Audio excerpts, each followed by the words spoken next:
Hello everyone, we are back at Gutshot. Today, interestingly enough, we are on a get-together session with myself and our old partner Chuang. All right, man. How are you, my friend? Happy New Year. Happy New Year. Huh? So we've been planning this for about a month or so that we're gonna catch up. Yeah. And see and what are we doing and all that sort of thing. How has our experience been? So you've been doing your DoMore, podcast and all your other work. Yeah. How are things, buddy? Oh, last year was a big year for me, lah. Right. It didn't.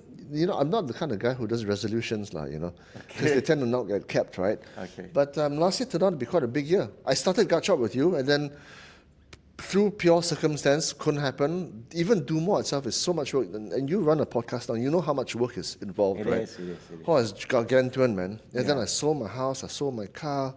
I did house cleaning on my friendships and relationships. That's interesting. Yeah.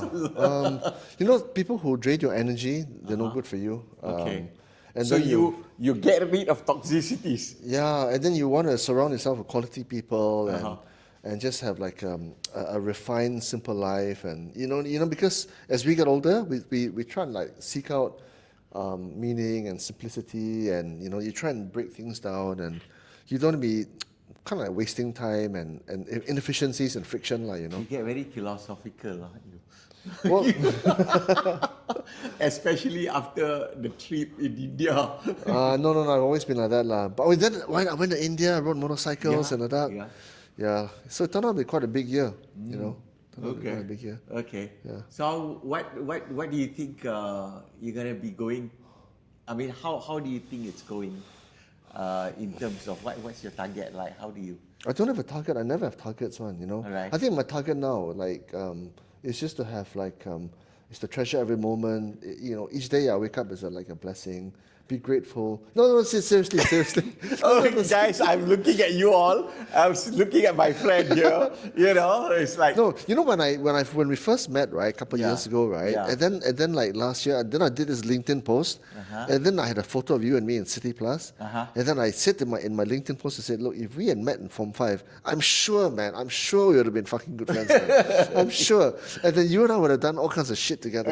We would have got in trouble, gone drinking, or don't know what nonsense, vandalizing, don't know shit, Sure. I think if I have met this guy in college, but we would have done well in school. We would have done well in school, I think. Yeah. But we'll probably be out of our minds.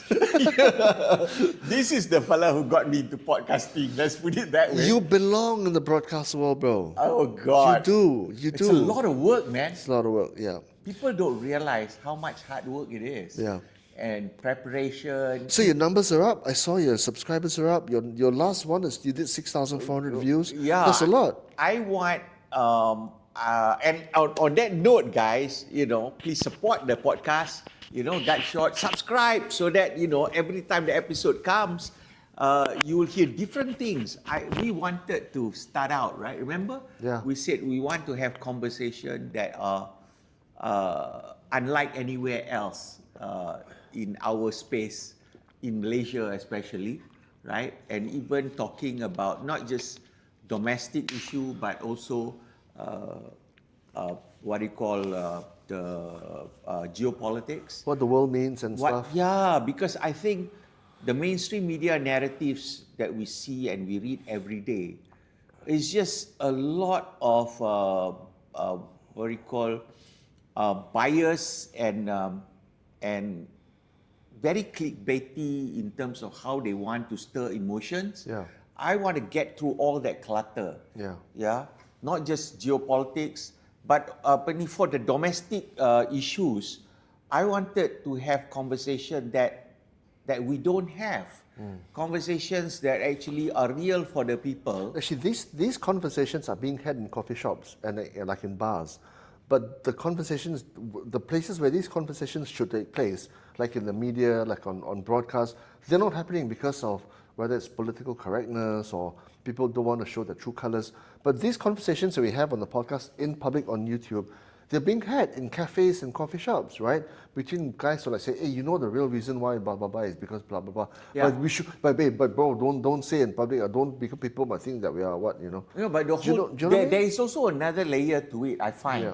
that I think when you come from a point of view, here's the thing that is the worst part about our conversations.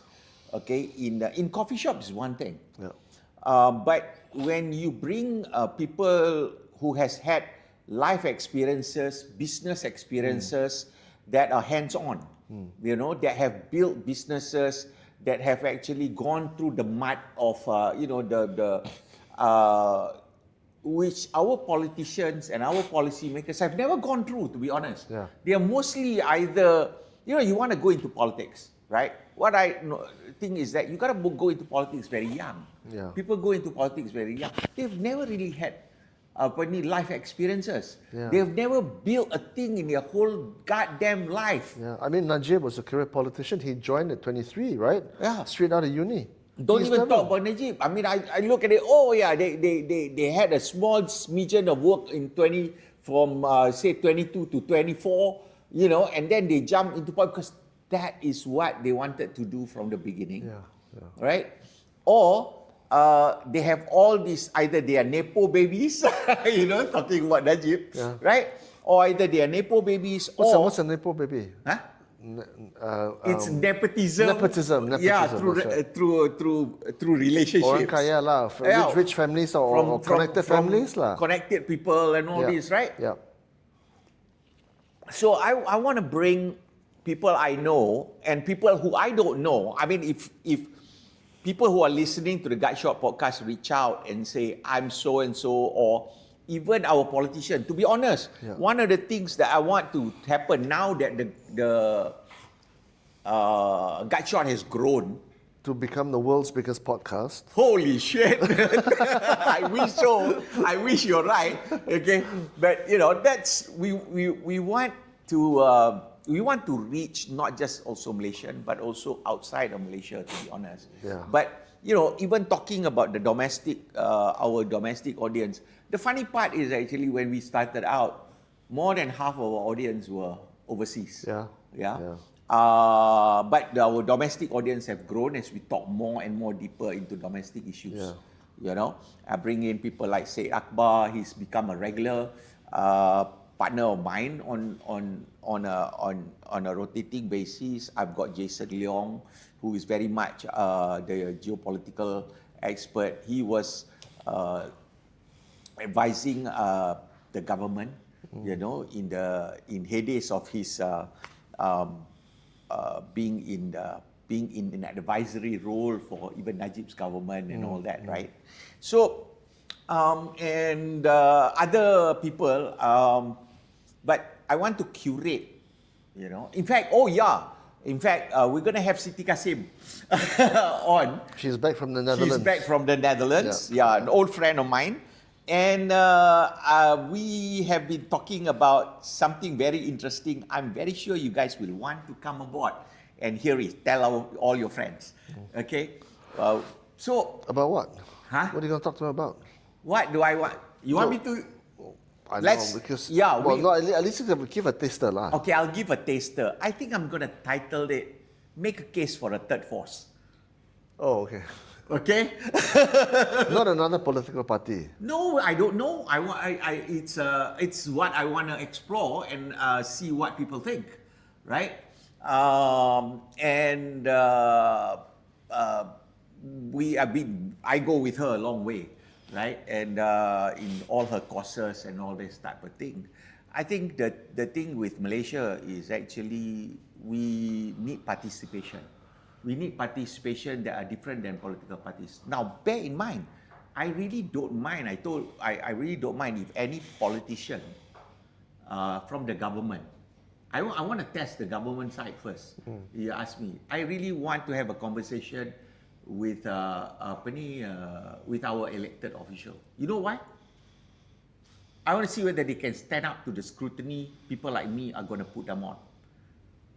You know, a few years ago, I was watching Syed Hamid Alba. He was the law minister, right? And he was on Hard Talk. Remember Hard Talk? Stephen Sekiel? Yeah. It's like a hardcore, like grilling one. Right. He did really well, you know.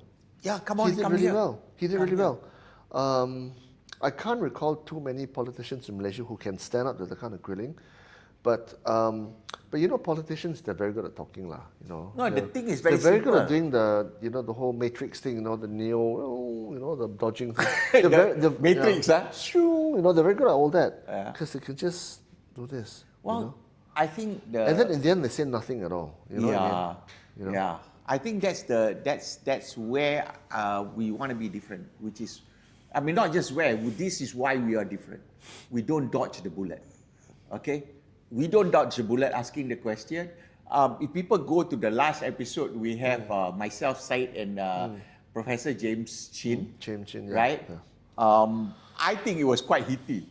James Chin he doesn't pull back one. Right. He doesn't hold back. And if you look at that conversation, right, I can see the differences in all three opinions. Yeah. Okay. And that's what I want to see. That's what people deserve to see. Right? That is what politicians need to be held to the fire in the sense that if I want to talk economics, you're not going to dodge away from me. Okay? That's the only reason I think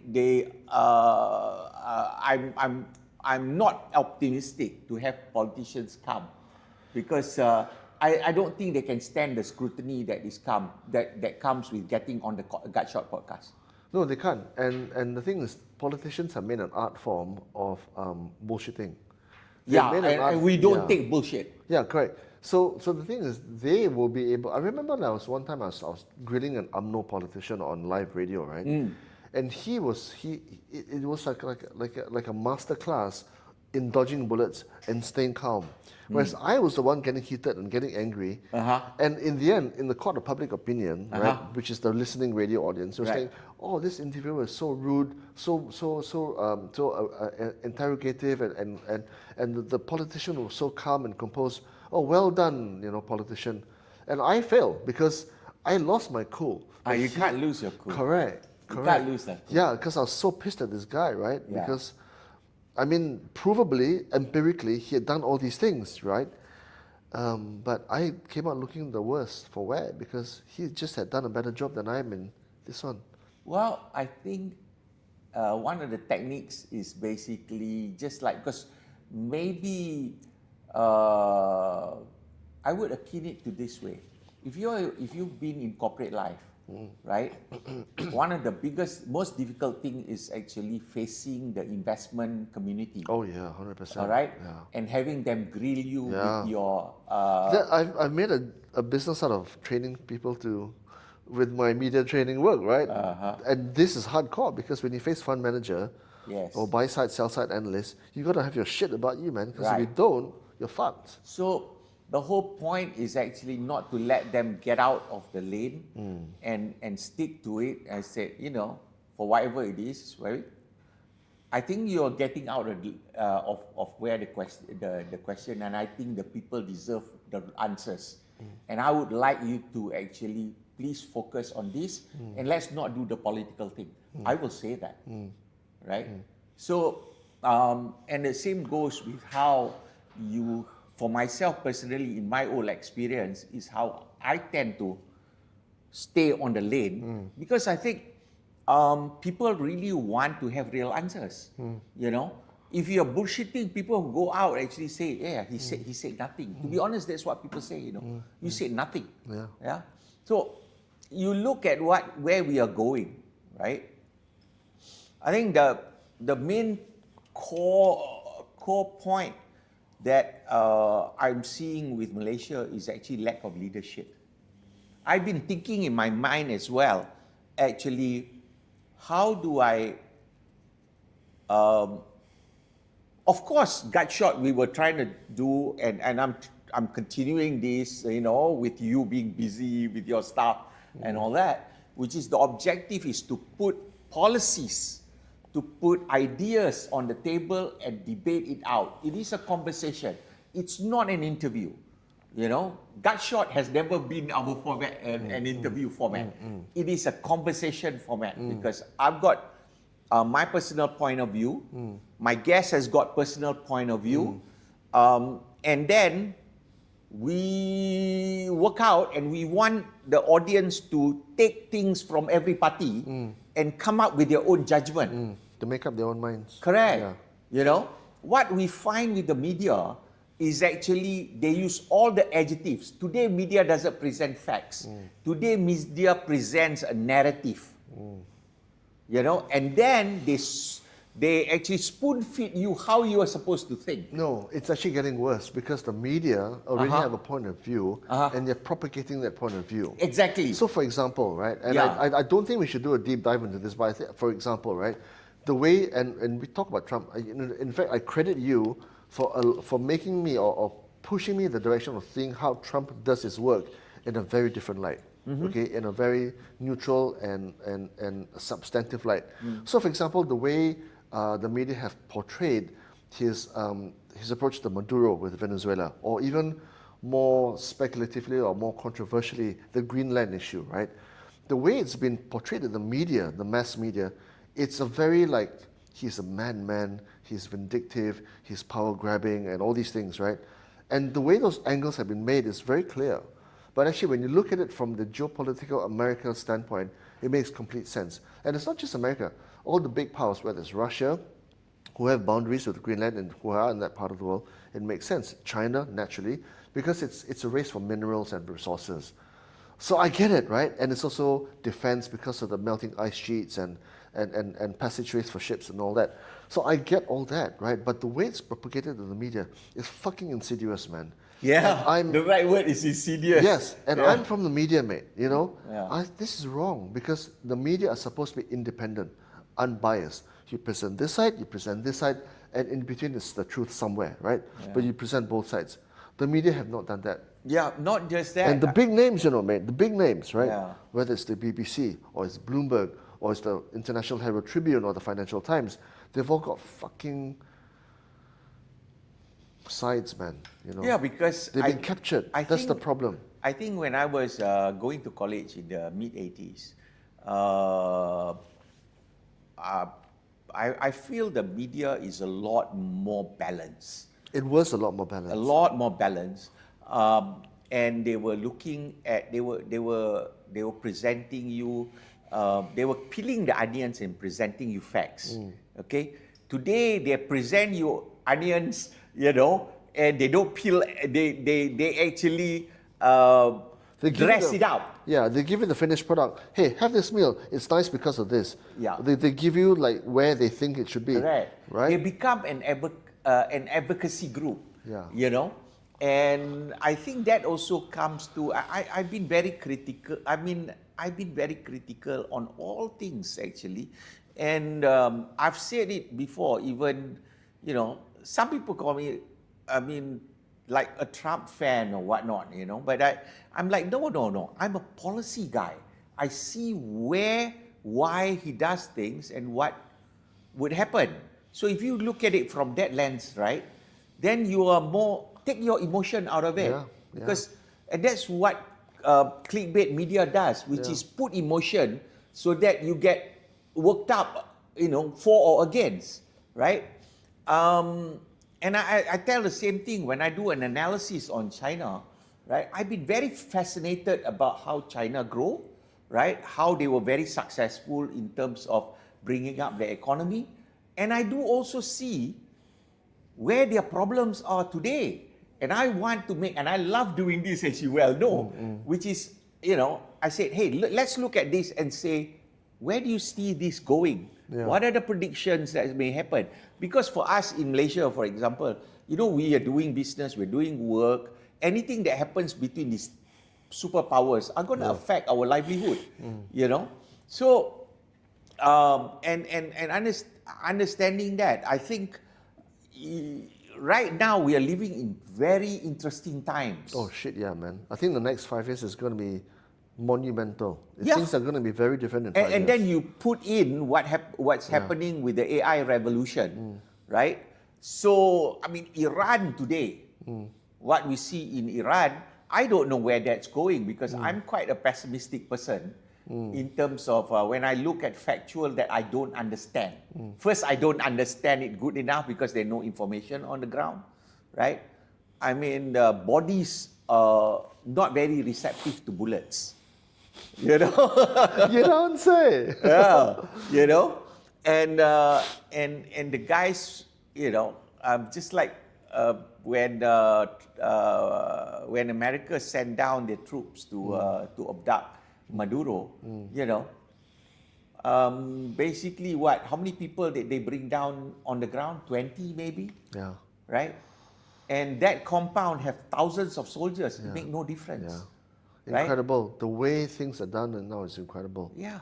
So I think we have to be unemotional in the way we evaluate things, in the way we look at facts, you know, and say, look, I told Vinod, I was on his what's that, Gutshot show, right? I was being he asked me to come on to talk about the Venezuelan, you know, and he used the same caption, Empire Strikes Back, right? But I said, look, my word is very simple. We are all in the Serengeti, you know. We are the gazelle or we are the deer in the middle of the Serengeti. Well, it's where you are on the food chain. Correct. It's very simple. And the thing is, I think a lot of people, we talk about AI all the time, right? Yeah. At no other point in history have we ever had a being that is more intelligent, more capable, who can outwork us, you know. And we don't even realize what humans are creating with this AI thing, you know. Just like in 5 years' time, mate, we're no longer apex predator, you know. And we don't even realize. But the thing is, it's going on unabated, this whole development thing, right? You can never stop technology. That's the problem. Yeah. That's the problem. So, can you imagine a day when you can say, okay, can we find a better leader to lead a country? Because now we're bereft of leadership, right? Statesmen, stateswomen, leadership, we are bereft of these things, right? Can you imagine a day in the future when you have an AI which has a 65,000 IQ, which doesn't sleep, who doesn't age, who doesn't become a geriatric like fucking Biden, who goes nga, you know, who doesn't have dementia, right?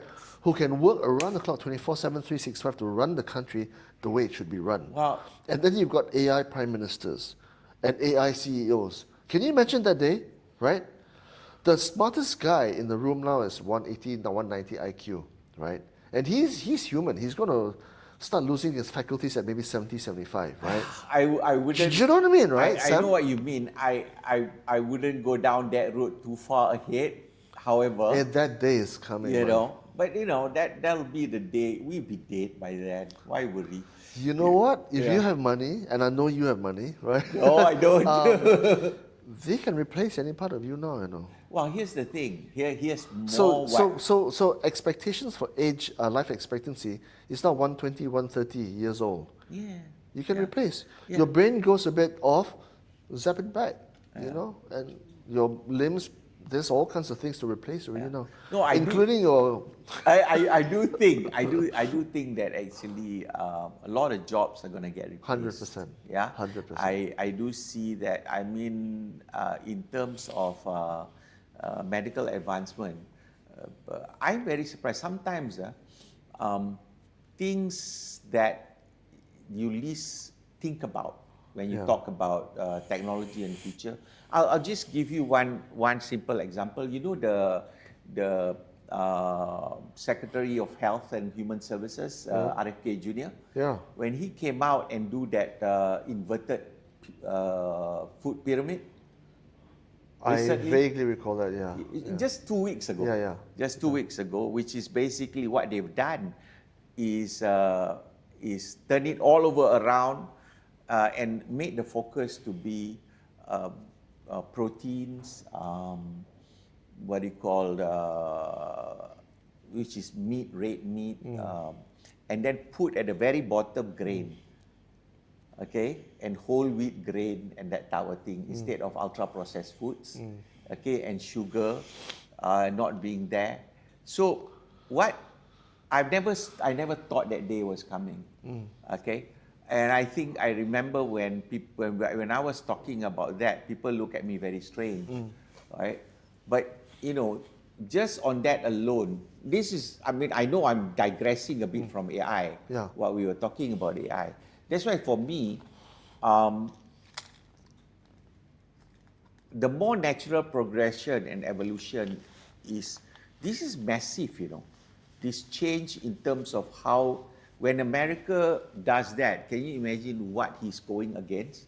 And this is what people have to give credit to this administration. Because for a long time, why this never happened is because they were against the food processing lobby, the industrial food lobby, the sugar industry, the wheat industry, right? So basically what they have done is now promote more dairy product and actually more red meat and more saturated fats, right? Which is completely opposite to what we've been told for decades, okay? So this alone, I find, is to be able to do that in the American democratic system with their K Street lobbying and all this kind of thing, right? It's amazing. You got to give them credit for that. Because I know for a fact, ladies and gentlemen, I used to be 90 kilo, right? And what are you now? I am around 65. Yeah? And the only thing I Fighting machine. Yeah, lean, mean fighting machine. I mean, and the only thing I did was actually change my eating habits, which is to get rid of all the sugar, get rid of all the carbs, and focus on the things that's been told right now. But a good steak has always been a good steak in America, right? Yeah, but the problem with Americans is that they eat the steak together with a whole bunch of potato chips, corn syrup, and a jug of Coca-Cola. Or beer. Yeah, or beer. Yeah. And there you go. So this is, I think, then when you get people who are healthier, they're going to live longer. They're going to have less. So the medical industry is not going to be able to take advantage of people being sick, right? So then the question becomes, when you come about AI, you don't see this, you don't foresee this, right? Because this is not what we normally think is going to happen. We are looking at, AI. Dude, just change your eating habit. Your BP goes down, you reverse your diabetes, all right? I'm not taking any prescription drug anymore for the last 3.5 years. And my blood pressure is a lot better than when I was taking drugs. You're also a lot less stressed nowadays, like. Oh yeah, you right? get very alert. But when you were working in the corporate world, you were really stressed. But now, like, what are you doing? You're talking for fun. No, to be honest with you, I've always enjoyed. Yeah. I've always enjoyed pressure. Yeah. You no, know? but you might have enjoyed pressure, but your body might not appreciate the pressure. Because you're constantly in a state of heightened awareness and adrenaline. So that's not optimal for the health of solar. To be honest, I think it's like if you're revving an engine like 6,000 RPM all the time, versus like when you're cruising at 2005, which engine is going to last longer? That's why Toyotas are great cars, because they never stress the engines. No, but you know what? The body here, at least, the brain has to move a lot, right? And I think one of the things I enjoy about doing, when you introduced me to doing this podcasting, this one is always it's actually the mind is keep on moving. And when you're hosting a conversation, bro, this thing is burning, like it's like processing information at warp speed, man. Yeah. Because you've got different opinions when you're gonna come in, what you're gonna say, all these things. You have a lot of research that you do prior. Yeah.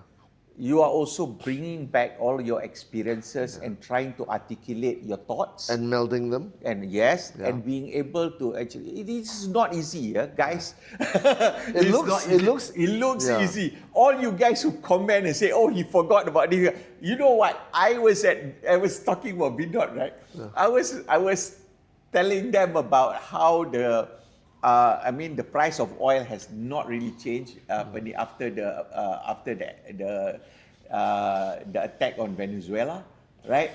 And I was telling them, I saying 58,000 barrels a day, $58,000 per barrel to $62,000 per barrel. I just put, it was like, no. And then when I came back and I look at it, oh shit. I'm like, it's $58 per barrel, not 1,000. Okay, but that's the thing. But at that time, neither did we not catch it, neither did I catch it that I made that error, So because the conversation was going so chugging along, naturally along. So these are the things that people don't realize that you can make mistakes as you go and you don't even catch it because we don't have a producer in our ear, to correct you. So that was one of the things that I find fun about doing this podcasting, and learning. Okay, I gotta be, but sometimes shit like that happens. But that's part of the lure of, so I do straw polls of people all the time, right? I say, ask my friends, in the last 10 days, how much time have you spent reading The Star or listening to BFM or going to Astro Awani, and there's New Straits Times and all that. Right. And bro, 9 times out of 10, they say, not much time. And then I flip the question and say, okay, how much time have you spent on Instagram, YouTube, LinkedIn, or Facebook in the last 10 days? And they all say, a lot of hours. So the thing is, right, people are gravitating away from mass media, broadcast channels, traditional media, to these platforms because in front of them are people, real people, with no producers, no editors, no censorship board, just saying the way they are, and they're being human. If you make a mistake, you're human, mate. Yeah. Do you know what I mean? And that's the allure. This is what we used to talk about. Correct. Actually. When they come to the Gutshot podcast, it's not necessarily because of your deep knowledge about geopolitics. Not necessarily. It's because they can resonate with you. Yeah. They see in you something that they either want to be or see in you something that they are like. Yeah, do you know what I mean? So it's always been like that. Even like in old radio times, right? What's that guy? The radio broadcaster in Malaysia last time. You either hated him or loved him. Patrick Teo. Patrick Teo. I love Patrick Either you Teo. loved him or you hated him, right? Patrick, if you're watching this, but you know what? He's not as healthy as what he used to be. I love Patrick. Patrick is a friend of mine as well. He polarizes people, right? But either you loved him or hated him. But you listen to radio because of him. Remember? Yeah. I used to remember Fly Guy and Little Kev. Yeah. Remember Fly Guy and Little Kev? I love them. They're brilliant. Well, this is what we want to bring. We want to bring in different opinions, different take of the facts. Different people, different opinions, different colors and stripes. Correct. And let people make their own judgment. Yeah. But the thing is, people, they don't have the ability, not all of them, not many of them, have the ability to say, okay, I'm going to take data point A, data point B, data point C, and form an opinion. People want to be told, by and large, what to think. That's the problem. Well, I think on that part, actually, we are saying, don't do that. Learn to actually be able to curate your own opinion based on different information that you get. Yeah. And I think that's the best way for you to navigate the world, for you to navigate how you're going to make your decisions. This is the experience that we have. You see, the inability to do that is the reason why there's, in large part, inequality in this world. Because for those people who can dissect and distill and process information to come out with usable conclusions, that's the minority. The majority... You're making me sigh. But that's why there's rich and poor, right? What's the difference between a rich person and a poor person? To take information and act on it. That's all. Right? Most people, they can't do that. Well, do you know what I mean, right, Sam? Yeah, right? I know what you mean, but I mean... And that's why politicians are so popular, because they just say things which are popular.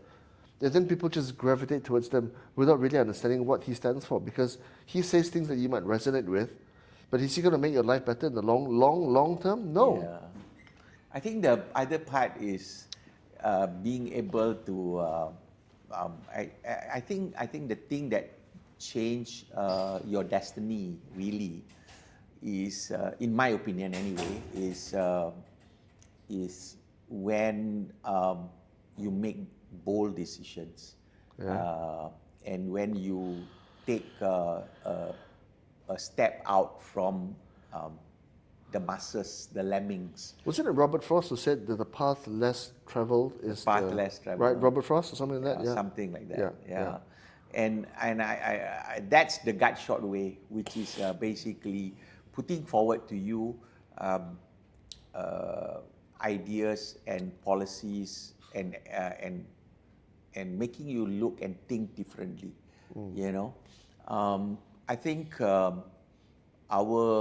we have, you know, I've always been, I'm a believer in Malaysia and Malaysians actually. You know why? I think people may not like this sometimes because we are so tribal. Yeah. You know, humankind is tribal. Very anyway, tribal, right? But what we don't realize actually is Malaysian actually is a bunch of mavericks. You know, because you think about it, right? What are Malaysians? We've got the Malay population, which when I look at it, basically rebel against the colonial power. Okay, and then they also rebel. This is our tradition, right? Malayan Union was supported by the royal houses to keep under the British protection, right? It is actually the people on the ground who said, no, we don't want a Malayan Union, right? So there is something about it. And even to think about Malays are not, we are really not really Bumiputra, to be honest, okay? This whole Bumiputra thing. Come on, man. Right? I mean, before you set foot on this earth 300 or 4,000 whatever years ago, who was there before you? How far back you want to go? No, let's just go as far back as you want, right? I don't have to go far. It's a misnomer. John, I don't have to go far. My great grandfather migrated from Aceh. But that's the thing, Sam. So what? 200 years. Your ancestry probably go further back than me. So Sam, this is my point, right? You know, humans are so proud and so egoistic to assume that because you were there first, it belongs to you. Bullshit. Yeah. Before humankind evolved into humankind, what about the lizards and the dinosaurs and the crustaceans and all the crap that came on before you, right? So right? Who's in the animal kingdom? Animal kingdom don't think of intellectual property rights or ownership. They don't think that they own the land. Wow, how presumptuous is that? Let's go another step further as well. You see, when I look at my friends who are Chinese or Indian is very easy because they are. But nowadays, I think it is becoming almost like that. The same also when they look at India and Modi. You know, there are some portions of the Indian community that are so, you know, that have some pride about that. Yeah. You know. And I don't understand, to be honest, guys. If you're an Indian audience, I honestly don't understand this kind of thinking. Yeah, you know. And the same goes to my Chinese friends, right? I mean, they are pride of the homeland, so to speak, or the of China. I keep telling them, that's not you. That's got nothing to do with you. In fact, when I've traveled and I can see very clearly our Chinese community here is absolutely not even close to what the Chinese are in China. Yeah. Right? Yeah. We are a separate people. Yeah. And we have become a separate people, and not just that, just being generations in this land.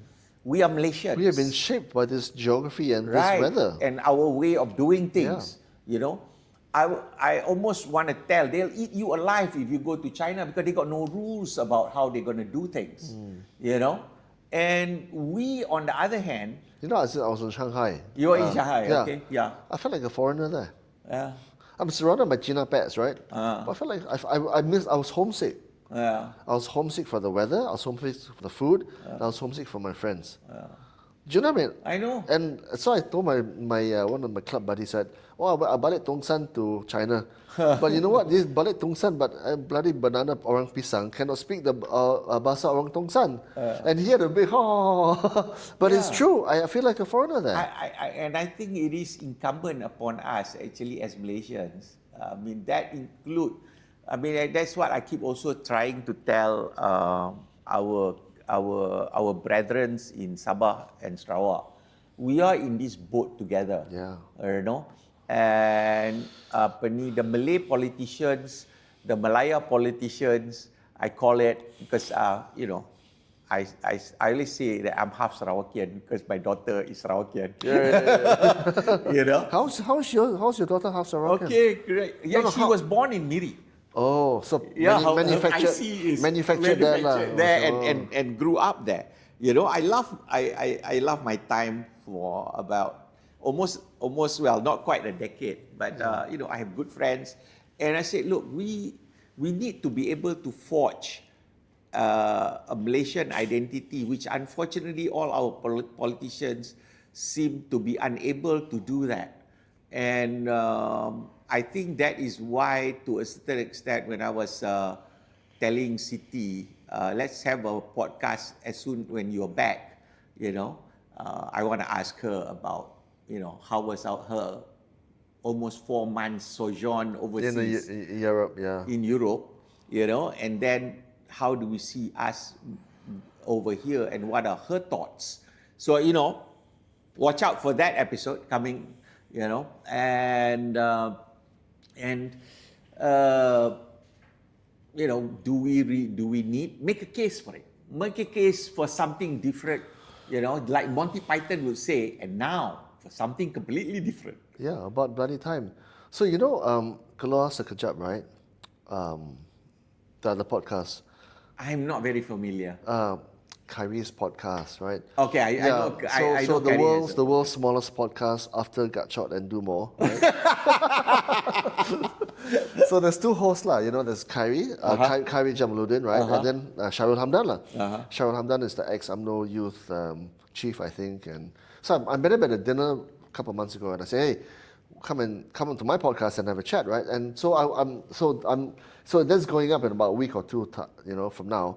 But just to preface that, he was actually saying something very similar. I think what the younger UMNO politicians want is to kind of like understand that Malaysia's a melting pot lah. But he said he will say in the podcast, and I'm just giving a little teaser, that it's difficult to change the status quo. Well, I don't believe it. Difficult is to me a challenge. Correct. And you know what, right? Mahathir, right? I know you are a Mahathir fan, you know. Well, for the things that this is the problem with a lot of people, you know. I'm sorry to say this. You say fan, a person fan. To be honest with you guys, or rather, maybe I should rephrase that to say that you found credibility in some of the things that he did So I will say that Mahathir in his pomp was an amazing statesman. I mean, he knew which way was up and which way was down. Some of his strategies might have been a little bit misguided, but he was a leader. Well, I will say that he was a leader. Yes. Okay. And he was a fucking smart guy, right? He is a smart guy. Smart as He's a leader. He did certain things which actually, I mean, the industrialization of Malaysia put Malaysia on the map. Yes. Right. So all that I give to him. Right. But he, and this is the thing, he did some fundamentally fundamentally damaging things. To Malaysia. That if I were in front of him, I would have said, Tun, you had the best advantage to actually make this country great. Yeah. Right? You did not. But you know what? He's also very honest. You know when he wrote the Malay Dilemma in 1972? And in the years subsequent to that, even in his prime ministership, until he left in 2003, he was very vocal about having failed in his bid to change the Malay mindset. Yeah, but he said that. He always said that. Here is the problem. He still doesn't seem to get what he did wrong, unfortunately. Yeah, because he was part of the reason why the mindset couldn't change, because of the structural problems, right? That he instituted. Yes, and that's, I think, what Cheryl is also trying to say. It is a big challenge because the longer this thing goes on, the harder it is for people to change. And I think the biggest problem is like anything else. If you want to build a building, it's going to take you 24 months to build a building of a decent size, let's say lah. All right. But if I put explosives, I can bring it down in 40 seconds. That's right. You take years to build trust, but one thing to erode it. Yeah. Yeah. So that's the challenge that we have. Yeah. Get Kyrie here lah. I don't have tips to Kyrie. I've asked. You know, Yeah. I mean, I think the people deserve to actually hear real politician. I don't mind. I mean, but I don't pull punches, and I'm not. That's the other thing that I think what I like is if we have this ability here in this country where they would come, because you know what, a half an hour you can bullshit your way around, okay? 2 hours you can't, and not just you can't. When you get people like us who's been around, and who's been more than around the block, okay? I think it's a different ball game. Come on and see whether you got balls or not. Yeah, and it's not just what you say, it's also your body language. People can tell. Yeah. People can tell when you're being evasive or being defensive or being like disingenuous. Yeah. Right? And that's I think why Kamala Harris couldn't ever do the Joe Rogan podcast. No way. You can't sit down in front of a guy for 3.5 hours and bullshit your way through with prepared statements. You can't do that. Yeah. Whereas this bloody DJT can do it because he is what he is. He's Wiswig, right? What you see is what you get. Yeah. It's very simple. Yeah. I mean, obviously he doesn't listen to his PR guys. he couldn't give a shit about the PR guys. I mean, if I were advising him, I would tell him, Mr. President, you got to tone down a bit on this part. You got to tone down. He don't care. He don't care. I was watching him yesterday on YouTube, right? And Right. so Marco Rubio wrote him a little note, right? Yeah. Of course, in confidence, lah. Yeah. He reads it. He just reads out the note. Yeah. And this guy's like, what the fuck? And Rubio's like, oh my God. But here's the thing. I always say, here's the thing. At the end of the day, what you want is that 90% of the policies that you roll as a leader is going to work, because there's going to be mistakes, right? There's no leader that's not going to be making mistakes. Of course. But then, how do you then execute that 90% that is going to deliver, and then the 10%? Well, how do you manage that? That you have made a mistake. So that's my thought in terms of leadership, And I think one of the biggest problems in Malaysia is that we don't take risks. Yeah. We really don't take risks. No, we don't. No, Yeah. we don't. You look at the big business in Malaysia, none of them take risks. I mean, they take very, very small managed risks, but that's it. Yeah, Right. and the reason for that is because, sorry to say, but I think a lot of them that grew is during the times when actually there were much less competition, and basically the networking, let's call it nicely, the networking, right? Was a lot easier, and there was a lot more lajis to be given around. Yeah, Malaysia's La La Land, lah. Yeah. Right? It's a captive market. It's monopolized by big industry, But the now- GLCs, and Now it's very different. Now you better be agile, because why? The world has gotten a lot smaller, and the world, just to throw out my 2 cents on the oil economy, and also in essence, you know how the domino effect is, right? The oil economy is in a glut, all right, and I don't think that it will correct itself anytime soon. well, at all. directionally, it can only be status quo or diminished, right? Because Oh, a lot more. of the transport sector and the way that whole thing is changing, right? Well- And then it's also the whole formulation of energy inputs is changing to clean energy. Well, I beg to differ. You Well, ask me. I That's the think- reason well, I differ. Because where money and investment is going is into clean energy. And the reason why clean energy is so important is because this whole surfeit of demand coming from AI and data centers, and they've got to find it, and they've got to find it from multiple sources. I mean, let's take this as the last thing before we wrap up. Okay. Okay. The world is finding more and more oil. Yep. Okay. Yep. The world has drilled a lot of oil and produce a lot of oil. In fact, today, if you want to understand it, the only reason the oil price is not going any lower, it's currently hovering around $60 per barrel to $58 per barrel. It could easily go down lower. It's because Saudi is holding up production. Okay, you got Guyana that is coming up, Suriname. In terms of oil producing countries. Oil producing and all. You've got, just because America's discovery of shale oil, they become the biggest producer in the world, right? So basically, if you were to ask me, okay, I've always advocated that, always think that oil is going to be about $40. Okay, so I'm very pessimistic. Okay, so which means what? Which means that then the clean energy sector, if you look at it, right, the so-called clean energy sector or the renewable energy sector, there are so much structural problem with it. Okay, that as it is already, even when oil was 70, even when they can't compete without subsidies. Okay, and when you give subsidies, it's basically you are taking taxpayer money and actually subsidizing private industry. Okay, this situation is not sustainable.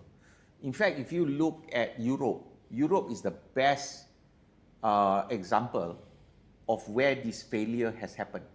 It is now coming and hitting them hard in the face. And this is where I say we run through the narrative of media, we run through the narrative of advocacy groups, okay, and unpack it properly. No, okay. So that's one argument. But for countries who don't have natural resources in the shape of oil reserves, right? But you need energy, because without energy, you cannot power an economy. Yeah, but the countries are getting it much cheaper than ever before. You can't simply say, like even in Malaysia. Okay, so India, right? India. Yeah. If you're at India and you need oil, okay, and then you buy oil from, say, China, you get, what is that, 40% sanctions? 30%? How much are they being charged, right? Because it's being wrapped up in geopolitics and the there'll come a point. Carousel, right? There'll come a point where, and this is again, unwrapping what we see in the geopolitics. Correct. So if you're India, right, and you need energy to power your economy, which is like 1.3 billion people already, right? It needs energy. Where are you going to get it from? You got to get it cheap energy, and the cheapest energy is still fossil fuel. Okay, and then correct. So you buy oil, right? But you buy oil from China. China is willing to sell it to you cheap, right? But then if you buy from China, you incur the wrath of America. No, America says, because you buy oil from China, you're going to get 30% sanctions. You can't then the stuff that you make from buying from the oil inputs, which is whatever, right?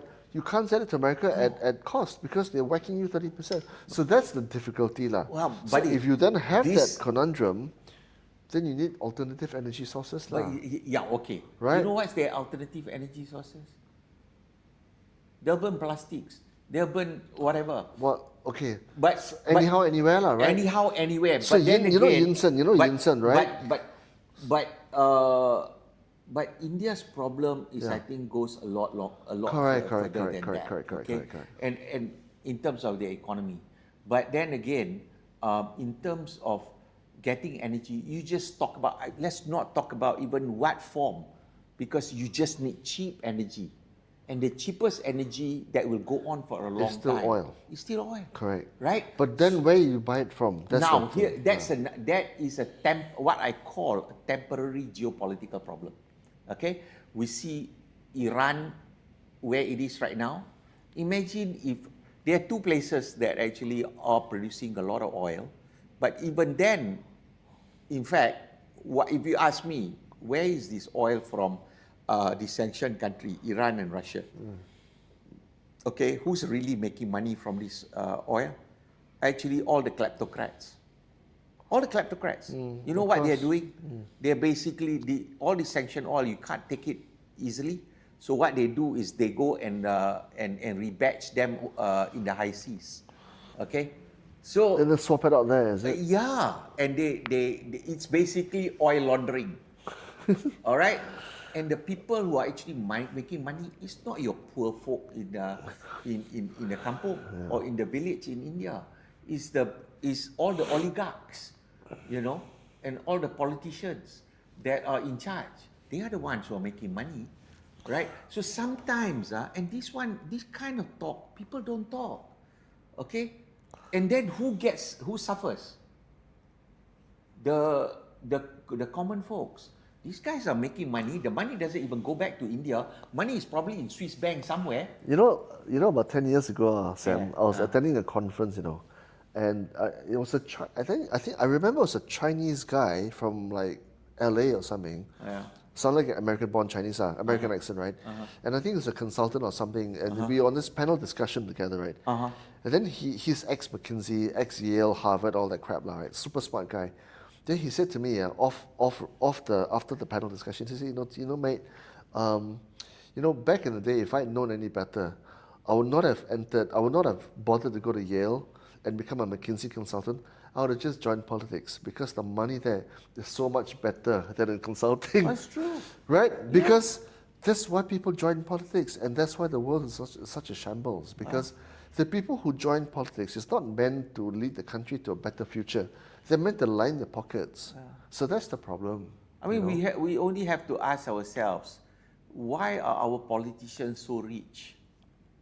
Remember when JJ passed away, and then I think his wife or his wife's mother or something made a claim on his estate, claiming R1 billion. I was like, huh? And her share only, Yeah. I was like, holy crap, bro. That's a lot of money. I know.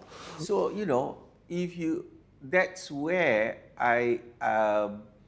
that's where I think we really need to rethink our position as a country, and also understanding all this. That's understanding all this beyond the headline. They like to put in, this politician wants to move to another party. This party is trying to realign. Look, guys, we need to rethink the whole paradigm.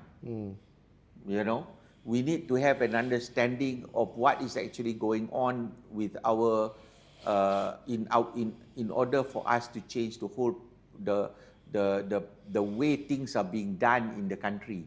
I mean, ourselves is one thing, but also how we force change in our political landscape, and it can be done. The only thing is we don't want to have it until the point that like the Iranians, they have to come to the street, and I don't know, depending on the number, it's now between 2,000 or 12,000, depending on how many people that has been killed, right? Because at the end of the day, we cannot. You think about it. I've come with this hypothesis. Maybe I don't know. Let's see what you think about it. But my hypothesis is actually very simple. All the countries that actually cannot punch above 20,000 US dollar per capita as their economic benchmark, okay, which we are hovering around 13,000. So is China. So is a lot of, and when you go to Indonesia, it's about a lot less than that. Thailand less than that. Philippines less than that. Why, with all these resources, why we are in this so-called middle income trap for ourselves, especially so-called middle income trap? The number one answer is actually institutionalized and political corruption. Yeah. So, whilst you guys want to go talk about the chess of this party, that politician going where, fuck it lah, right? Come on. All right, take a chance. Do things differently. I have met so many people that were proper right-thinking people, and then they joined politics, and then they changed. I've met dozens of them now. I don't know what it is about the corridors of power that changes people, but they go in there and they get drunk on it, right? They just lose themselves in the authority, the power, the money, the opportunities, the offers that come daily, bro, daily. And this is basically. You have to be a very strong-willed character to just say no. No, I was on Zoom with Americans, my American friends the other day, right? Just because I get more on the ground information when I talk to my buddies from different areas, right? And there's a bunch of some are Republicans, some are Democrats, and you sort of listen, and then you can synthesize, right? And here's the interesting part about what Trump has changed. The Republicans per se really says he's got no ideology. Okay, and the Democrats, being the Democrats, everything's bad when it comes to Trump, right? But what stood out to me is this: the changes that is happening in America is truly radical. And it is not to any template that has come before him, right? So, in essence, actually, this is what a nation needs in order to turn around the ship. If they don't, if they don't have someone like that is going to rebuild their manufacturing, and of course, people laugh at him and say, this can never be done. Well, I remember when Obama said it on camera, yeah? What does he think? He has a magic wand to bring Apple back to the US? Well, it's happening, right? So, how are you going to do tariffs? The tariffs are up. It's on average about 15% to 18%, all right? The GDP growth is at 4.7. Remember when we were talking about it and I was telling you that I was at optimistically, I would say 3.2. Well, for 2026, Chamath Palihapitiya, I was listening to him on the All In podcast a couple of days ago, and he says on the higher band, he thinks maybe 6.5%. But the thing is, right, the American economy is coming back in a big way, but you look at the drop numbers, haven't moved, and this is what I understand, right? The productivity gains from automation and machines is coming, and it's coming through the numbers already. And it's at the cost of labor. This is the first time in 2025 that capitalism has divorced itself from labor. My take from that is actually this. When you start constructing, because I say all the investments that you bring in, even in Malaysia, if this was to happen, right? Once you announce investment, we know that announcement in investments and all that was somewhere around June. Okay? So you're going to have construction jobs coming around. You're going to have maintenance job coming around, right? You're not going to have as much bump in the white collar jobs, okay, because of AI.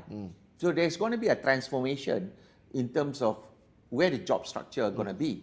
But you're looking, do you know that the education department, which is what we over here would call the education ministry, right? Yeah.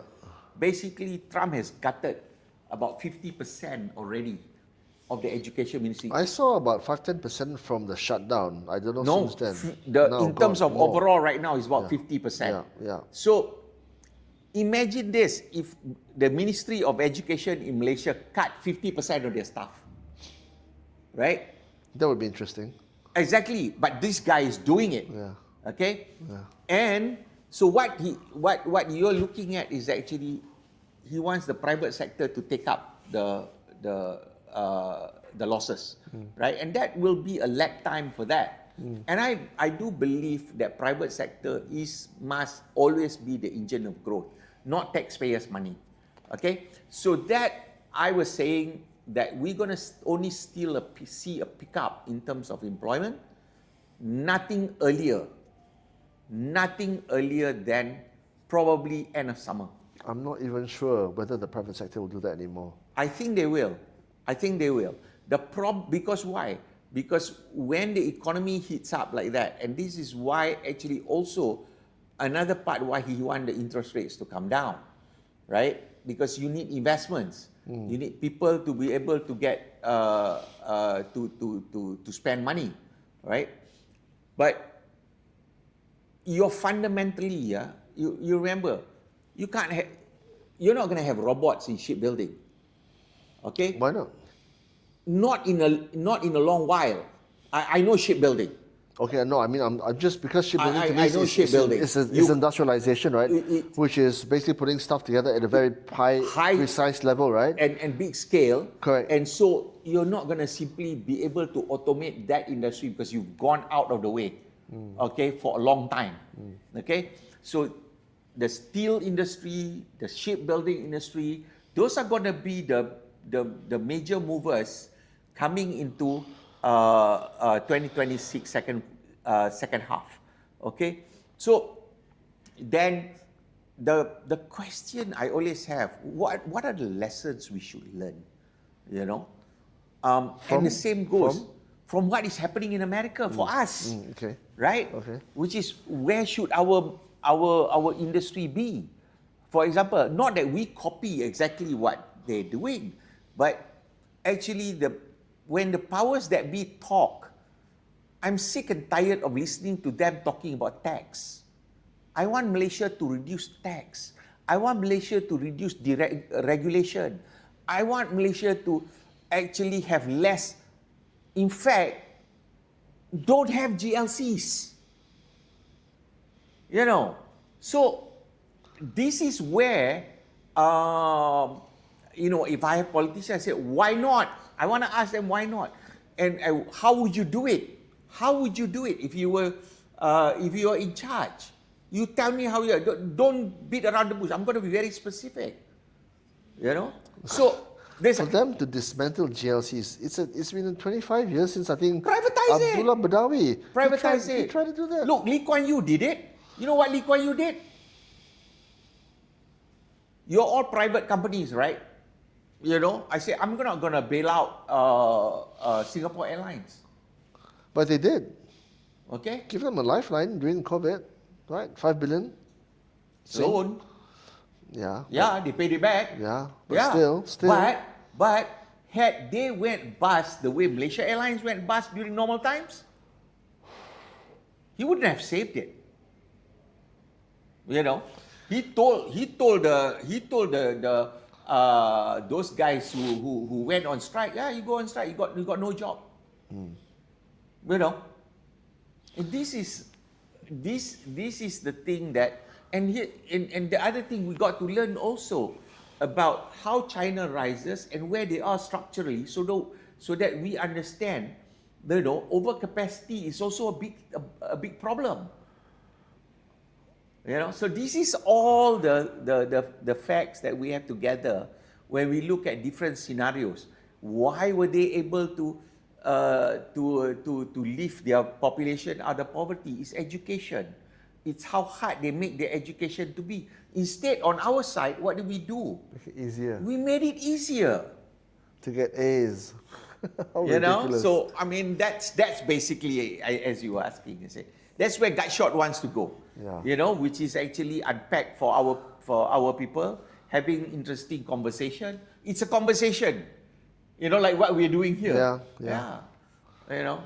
Well, for me, for my podcast, we actually so to me, economic freedom is one of the biggest lures, because without economic freedom, you cannot do a lot of things. And I think it's the same thing with understanding geopolitics or understanding policy, right? Because if you don't understand how to get some kind of economic freedom, you don't have a lot of leeway to move. I mean, you have got some form of economic freedom, but it's come from 20, 30 years in the corporate world working, you know.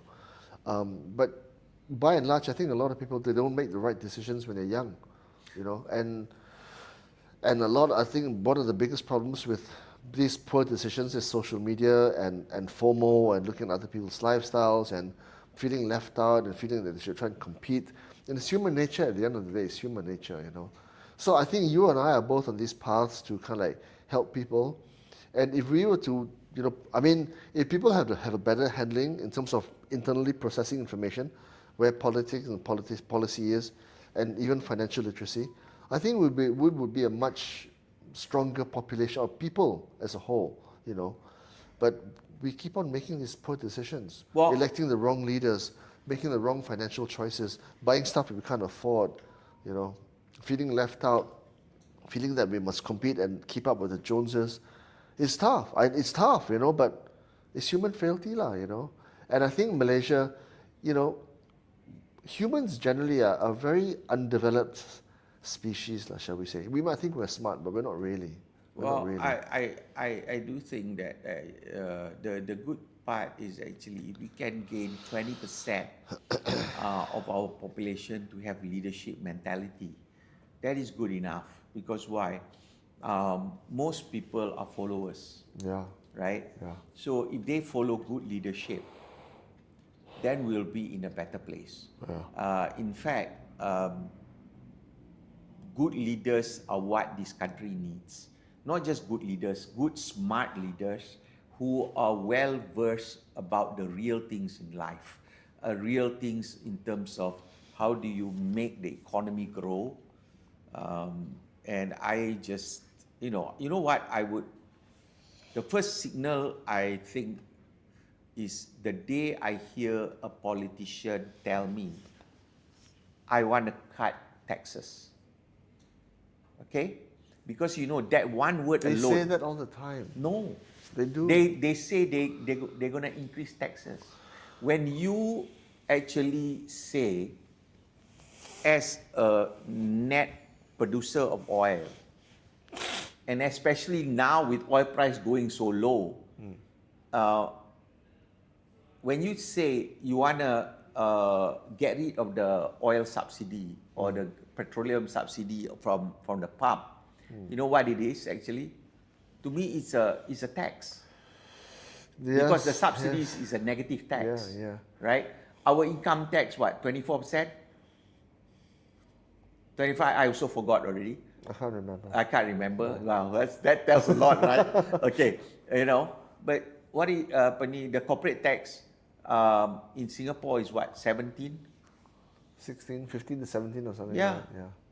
So why can't we do that, right? So you know why I use that as a barometer?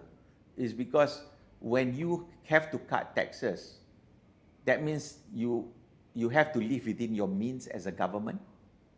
You're not going to be able to bail out. You're not going to be able to subsidize unproductive or GLC. You got to let go of GLCs. You can't just hire people on the government dole. All right? So many dominoes is going to collapse with just one sentence. Well, I think when it comes to leadership, there's one ingredient that we haven't really talked about, which is that ingredient is integrity. Integrity. You might be smart as nails. You might have leadership skills, but if you don't have the integrity, if your heart is not in the right place, my God, you will be an evil leader, man. You know what I mean? And that's the problem. Yeah. Now, Warren Buffett talked about this when he said when he hires people at Berkshire Hathaway, he looks for three things. He looks for intelligence, he looks for initiative, but the third ingredient is the most important, integrity. Because without the third ingredient, the first two will lead down dark paths. Yep.